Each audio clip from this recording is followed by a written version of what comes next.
ये है अंटार्कटिका, हमारी दुनिया का पांचवा सबसे बड़ा और सबसे ठंडा कॉन्टिनेंट, जिस पर साल 1821 में पहली बार कदम रखा गया था और तब से हम इसकी मिस्ट्रीज में उलझते ही जा रहे हैं। ऑस्ट्रेलिया से भी दुगना बड़ा ये कॉन्टिनेंट पूरे 1 करोड़ 42 लाख स्क्वायर किलोमीटर के एरिया में फैला हुआ है, जिसमें इंडिया जैसे 4 और पाकिस्तान जैसे 15 देश आसानी से फिट आ सकते हैं। एक एस्टीमेट के अकॉर्डिंग अंटार्कटिका में दुनिया की लगभग 90% बर्फ मौजूद है, जो अगर एक साथ सारी पिघल जाए तो दुनिया भर के समुद्रों का स्तर 200 फुट तक बढ़ जाएगा। भले ही हमारे यहाँ कितनी भी गर्मी क्यों ना पड़ रही हो, लेकिन अंटार्कटिका का टेम्परेचर पूरे साल -50 डिग्री सेल्सियस से -90 डिग्री सेल्सियस तक बना रहता है। और यही नहीं, इस कॉन्टिनेंट पर 20 किलोमीटर पर आवर की एवरेज स्पीड से हवाएं चलती हैं, जो अक्सर 320 किलोमीटर पर आवर से भी ज्यादा की स्पीड पर पहुंच जाती है। इसकी इन्हीं डिफिकल्ट लिविंग कंडीशंस और हार्श क्लाइमेट की वजह से ये दुनिया का एकलौता ऐसा कॉन्टिनेंट है जिसे अभी तक सबसे कम एक्सप्लोर किया गया है, जिस वजह से इसे दुनिया का सबसे मिस्टीरियस कॉन्टिनेंट भी माना जाता है। और लंबे समय से चली आ रही रिसर्च में अंटार्कटिका की कुछ मिस्ट्रीज को तो सॉल्व कर लिया गया है, लेकिन कई मिस्ट्रीज ऐसी भी हैं जो साइंस के भी पल्ले नहीं पड़ रही। तो आज की इस वीडियो में हम अंटार्कटिका की ऐसी ही कुछ मिस्ट्रीज के बारे में जानेंगे, इसलिए वीडियो को पूरा एंड तक जरूर देखना।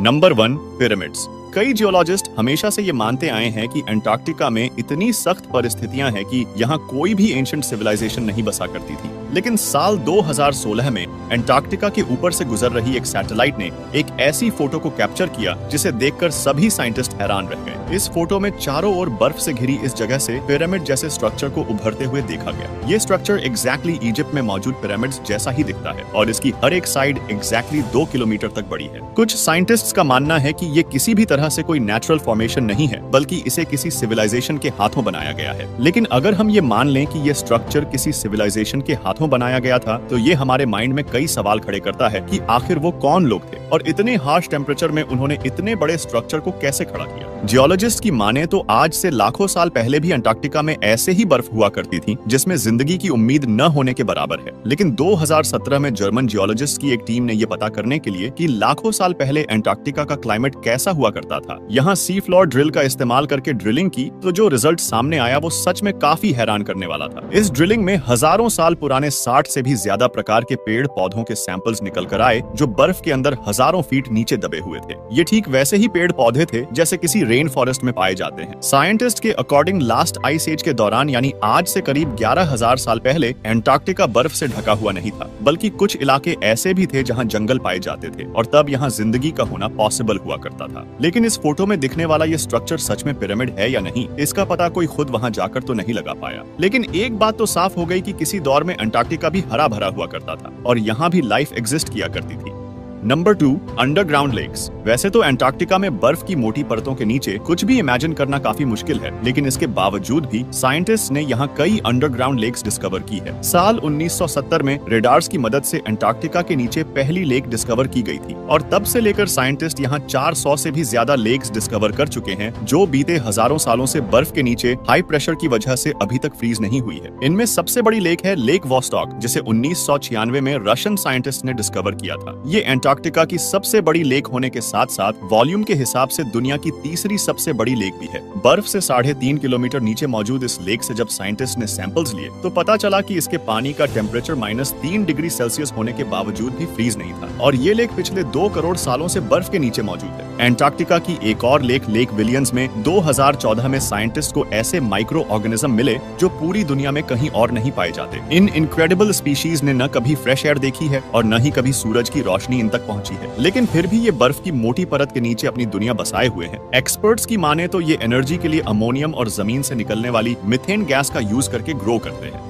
Number 3, mount Erebus. दुनिया के सबसे ठंडे कॉन्टिनेंट पर कोई जगह ऐसी भी होगी जहां से आग निकलती हो, ऐसा इमेजिन करना भी काफी मुश्किल है। लेकिन सच्चाई ये है कि अंटार्कटिका में जमा देने वाली ठंड होने के बावजूद यहाँ कई वॉल्केनोज भी पाए जाते हैं। अकेले रॉस आइलैंड पर 4 वॉल्केनो मौजूद है, जिनमें से माउंट एरेबस दूसरा सबसे बड़ा और एक्टिव वॉल्केनो है। ये 3,800 मीटर ऊंचा वॉल्केनो पिछले 1,30,00,000 सालों से अपने अंदर लावा उबाल रहा है। वैसे एक ही जगह पर बर्फ और आग का ये खेल अपने आप में किसी अजूबे से कम नहीं है। है। ये वॉल्केनो इतनी रिमोट लोकेशन पर मौजूद है कि यहाँ तक पहुँचना खतरनाक मौसम की वजह से काफी मुश्किल है। लेकिन साल 2013 में पहली बार साइंटिस्ट की एक टीम इस वॉल्केनो पर चढ़ने में कामयाब हुई थी। ये साइंटिस्ट ग्लेशियर, चट्टानों और बर्फ से होते हुए इस वॉल्केनो के शिखर तक पहुंचे, जहां उन्होंने वॉल्केनो की गर्मी में रहने वाले कई ऑर्गेनिज्म को भी डिस्कवर किया। इस वॉल्केनो पर उन्हें कई आइस केव्स भी मिली, जिनमें उन्होंने कई माइक्रो ऑर्गेनिजम्स को भी जिंदा पाया। साइंटिस्ट का मानना है कि ये अजीब क्रीचर्स काफी यूनिक है और ये पूरी दुनिया में सिर्फ यहीं पाए जाते हैं।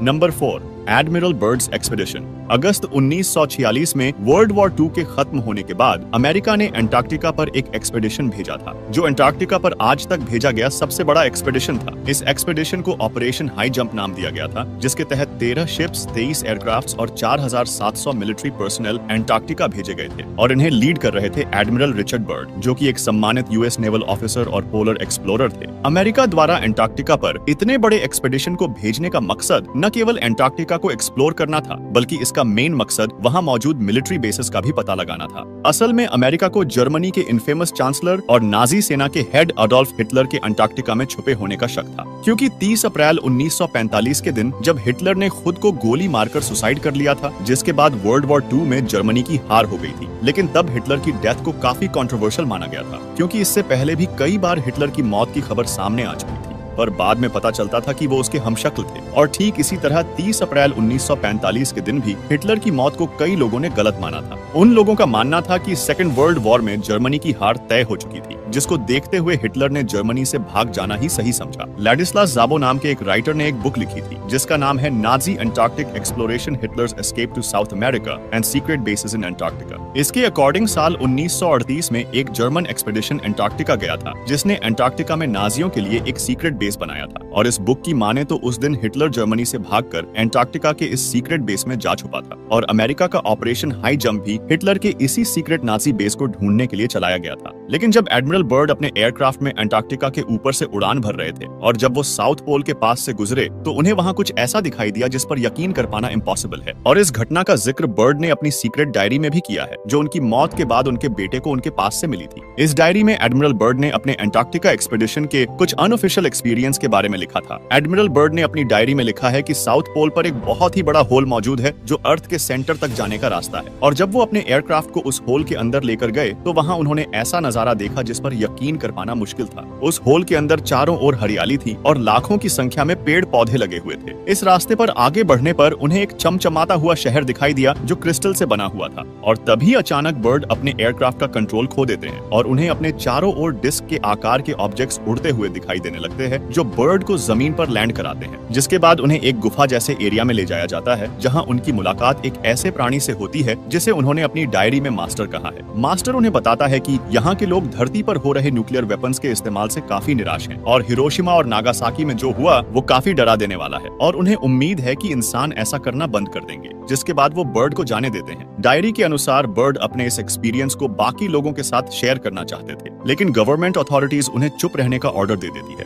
अब अगर एडमिरल बर्ड की डायरी में लिखी गई ये बातें सच है, तो न केवल इससे ये पता चलता है कि पृथ्वी के अंदर हमसे भी एडवांस प्राणी रहते हैं, बल्कि ये भी कि वो पृथ्वी की सरफेस पर होने वाली घटनाओं पर भी नजर रखे हुए हैं। तो इस बारे में आपके क्या विचार है? क्या सच में अंटार्कटिका के नीचे कोई दूसरी दुनिया मौजूद है? अपनी राय नीचे कमेंट सेक्शन में लिखना मत भूलना। और अगर वीडियो पसंद आई हो तो प्लीज वीडियो को लाइक और चैनल को सब्सक्राइब भी जरूर कर लेना। मिलते हैं नेक्स्ट वीडियो में, तब तक के लिए जय हिंद।